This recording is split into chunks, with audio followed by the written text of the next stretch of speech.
Տիկին Ղազարյան, քանի որ հարցի հնարավորություն չեմ ունենալու, խնդրում եմ ձեր հանձնաժողովի մասով էլի պատասխանեք։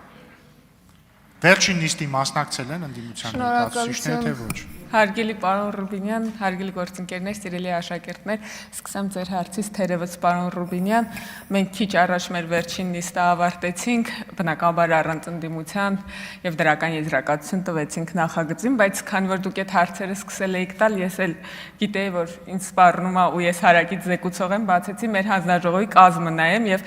այսօր պարզեցի, որ մեր հանձնաժողովի անդամը Մարտուն Գրիգորյանն է, այսօր եմ պարզել, որովհետև պատիվ ունեմ խմբակցությունից Մարտուն Գրիգորյան անուն ազգանունով պատգամավորը ու զարմացած եմ ճիշտն ասած, որովհետև չեմ տեսել իրան ուրիշ հանգամանքներում, քան այս դահլիճում մի քանի անգամ,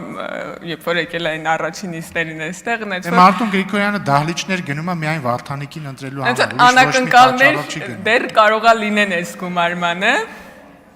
եւ մի վարկած ունեմ պարոն Ռուբինյան ձեր հարցին, որ ասում եք կարող է իմանաք ուր է ընդդիմությունը, բնականաբար իրենց անունից չեմ կարող պատասխանել, բայց մի վարկած առաջ քաշեմ, մի հատ տեսեք խելամիտա թե չէ։ Ես մտածում եմ, որ ընդդիմությունը գնացել է քննարկի արդյոք վերցնի մանդատները թե ոչ, որպեսզի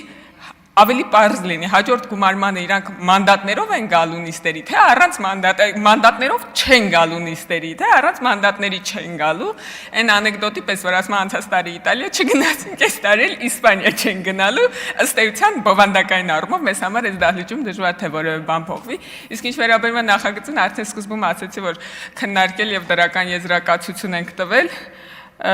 եւ խնդրում եմ կողմ քվեարկել, երբ որ դրա ժամանակը գա, շնորհակալություն։ Հավանիչ տեսանյութը եւ բաժանորդագրվիչ նորությունները բաց չթողնելու համար։